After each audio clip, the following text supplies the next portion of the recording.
Bom dia, pessoal. A gente vai falar sobre automedicação e dependência. O nosso grupo é composto pelo Arthur Fabres, Isabela Felipe, Júlia Mestrinel, Lilian Legatti, Maria Mazocco, Maria André, Marta Meck, Matheus Tavares e Natália Rosa. Tá bom. O nosso folder ele já começa com certas figuras e gráficos, né, para poder captar a atenção do leitor. A gente já começa explicando algumas das diversas formas, né, pelas quais ocorre a automedicação, como adquirir um remédio sem receita, compartilhar remédios com familiares, amigos ou conhecidos, né, que essa prática pode ser bem perigosa, afinal de contas cada indivíduo é único. Talvez um fármaco que funciona para mim não vá funcionar para você, ou até mesmo as doses não são necessariamente as mesmas, né. Utilizar sobras de prescrições, né, afinal de contas, às vezes o tratamento termina e ainda sobra alguns comprimidos na cartela, né?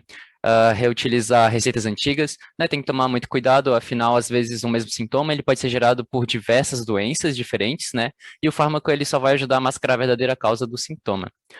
Aumentar ou diminuir a dose prescrita, né? Isso é um grande perigo, ainda mais para a população mais idosa, né? Onde o metabolismo é mais lerdo e, por consequência, a meia-vida do medicamento é maior. E descumprir a prescrição médica, né? E é por causa disso que hoje em dia a gente tem as bactérias superresistentes. Em seguida, no nosso panfleto, alguns gráficos que demonstram as principais causas da automedicação. Nós temos a cefaleia como principal motivo, com 33,7%. Afinal, quem nunca sentiu aquele desconforto e tomou uma dipirona, né? Seguido por infecção, com 8,8%, gastrite ou dismenorreia, com 7,4%, e febre ou lombalgia, empatados com gripe, tosse ou rinite, ambos com 4,4%. Seguindo em frente no panfleto, o nosso grupo colocou os conceitos de automedicação e de dependência, seleção e consumo de medicamentos sem prescrição ou supervisão de um profissional da saúde, com o objetivo de tratar, aliviar sintomas, doenças ou até mesmo promover a saúde.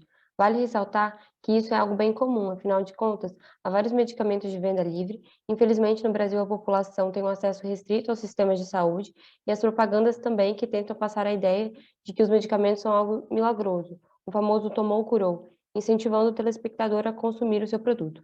Tudo isso colabora, levando aos dados que cerca de 16% da população brasileira se automedica. E no caso da dependência, que no panfleto explica como: estado psíquico e ou físico causado pela interação entre o organismo e um fármaco, caracteriza alterações comportamentais e compreende o impulso de tomar o fármaco de forma contínua. E nós ainda explicamos o processo de constituição de dependência, que ocorre a partir de 3 elementos: a forma de interação da substância psicoativa no organismo, as características de personalidade e singularidade biológica, e o contexto sociocultural no qual esse indivíduo se encontra, determinando seu encontro com o produto. Em seguida, no panfleto, falamos sobre os psicofármacos, para dar exemplos de categorias de medicamentos que causam a dependência, sendo que dentro desses psicofármacos falamos melhor sobre os benzodiazepínicos, que, como é citado, eles são psicotrópicos causadores de dependência, que proporcionam alta capacidade de resistência e tolerância, que levará o paciente ao uso de doses cada vez maiores para alcançar o efeito esperado. Aqui nós citamos os principais riscos da automedicação. No Brasil, mais de 30% das intoxicações são causadas pelos remédios. Interação medicamentosa, ou seja, um remédio pode anular o outro ou potencializar um efeito colateral, efeito acumulativo, risco de dependência, retardamento do reconhecimento do distúrbio com possível agravamento, intoxicações graves por meio da superdosagem, dosagem baixa de medicamentos que não gera efeito desejado, como, por exemplo, os antibióticos. E para finalizar o nosso panfleto, temos aqui um gráfico mostrando os principais medicamentos usados na automedicação. Como podemos ver, os analgésicos são os mais usados. Por exemplo, a dipirona ou paracetamol, que são muito utilizados quando sentimos uma dor de cabeça, por exemplo.